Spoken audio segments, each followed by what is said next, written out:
আমাদের সঙ্গে রয়েছেন মৃত নাবালিকার বাবা, তার সঙ্গে আমরা কথা বলে নেব। আজকে সকালবেলায় জানা গেল যে প্রভাস মণ্ডল তাকে এনকাউন্টার করা হয়েছে পুলিশের তরফে এবং তার মৃত্যু হয়েছে। কি বলবেন? আমি তাতে খুশি হয়েছি। দাদার কাছে কালকে গিয়েছিলাম, দাদা বলেছে আমার উপর ভরসা রাখো। দাদার উপর ফুল ভরসা আছে, রাস্তা আছে, পুলিশের উপর পুলিশ প্রশাসনের উপর ফুল ভরসা আছে, এটুকুই বলবো। মুখ্যমন্ত্রী শুভেন্দু অধিকারীকে আমরা দেখেছিলাম যে তিনি স্পষ্টত বলেছিলেন যে কাউকে রেয়াত করা হবে না। এরপরে গতকাল তিনি যখন আসেন এসপি অফিসে আপনাদের সাথে দেখা হয় এবং তার আগে ফোনেও কথা হয়েছিল। কি কথা হয়েছিল এবং এই ঘটনার পরে যখন জানতে পারলেন তারপরে কি বলবেন এবং কথা হয়েছে কি? আর দাদা ফোন করার পরে তারপরেতেই এসপি অফিসে গেলাম, তো দাদার সঙ্গে যেটুকাই কথা হলো তাতে আমি খুশি। দাদার উপর ভরসা আছে। দাদা বললে তুমি শুধু দেখো, তারপরে আমি তোমার বাড়িতে যাব। বারুইপুর কাণ্ডে এনকাউন্টার, পুলিশের গুলিতে মৃত্যু হলো ধৃত অভিযুক্ত প্রভাস মণ্ডলের। ঘটনার পুনর্নির্মাণের সময় প্রভাস পালানোর চেষ্টা করে বলে দাবি পুলিশের। পুনর্নির্মাণের সময় এক পুলিশ কর্মীর আগ্নেয়াস্ত্র ছিনতাই করে গুলি ছোড়ে প্রভাস। এক রাউন্ড গুলি চালিয়ে পালানোর চেষ্টা করে সে, এমনটা দাবি পুলিশের। প্রভাস মণ্ডল পালানোর চেষ্টা করতেই পাল্টা গুলি ছোড়ে পুলিশ। গুলিবিদ্ধ প্রভাসকে বারুইপুর হাসপাতালে নিয়ে গেলে তাকে মৃত ঘোষণা করা হয় বলে দাবি পুলিশের।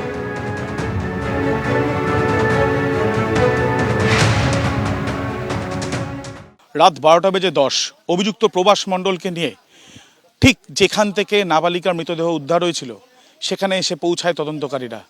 তারা এখানে পুনর্নির্মাণের প্রক্রিয়া করবেন বলে এসেছিলেন, কিন্তু এই ঘুটঘুটে অন্ধকার, অন্যদিকে ঝমঝমিয়ে বৃষ্টি, আর এই যে পথ দেখা যাচ্ছে অত্যন্ত দুর্গম, জল জমে রয়েছে, সেই জায়গা দিয়ে যখন তাকে নিয়ে যাওয়া হচ্ছিল তখনই সে এক পুলিশ কর্মীর সার্ভিস রিভলভার সেখান থেকে সে এক প্রকার বলা যায় যে ছিনতাই করে এবং পুলিশকে লক্ষ্য করে সে গুলি চালায়। এবং এখান দিয়ে পালিয়ে যাওয়ার সময় পুলিশ প্রথমে তাকে ধাওয়া করে, ধরতে না পারলে পাল্টা গুলি চালানো হয়। এবং গুলি চালানোর পর যেটা দেখা যাচ্ছে যে তার গুলিবিদ্ধ হয় সে, এবং গুলিবিদ্ধ হওয়ার পরে ঠিক যে জায়গায় আমরা দাঁড়িয়ে আছি চারিদিকে ক্ষেত এবং জলাশয়, এখানে আশেপাশে কোনো মানুষ বসবাস সেইভাবে করেন না।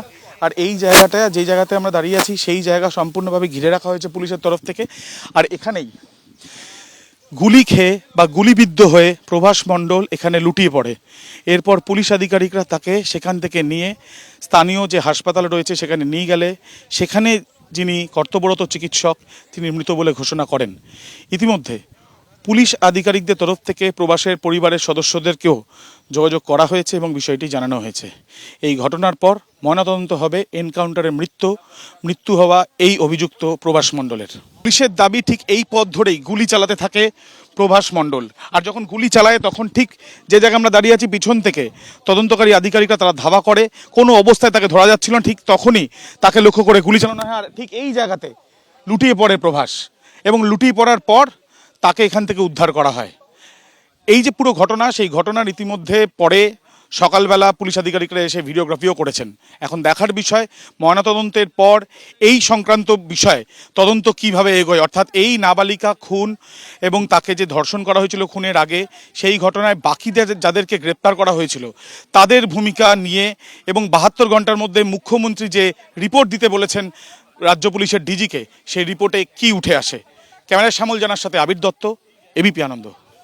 এবিপি আনন্দ, এগিয়ে থাকে, এগিয়ে রাখে।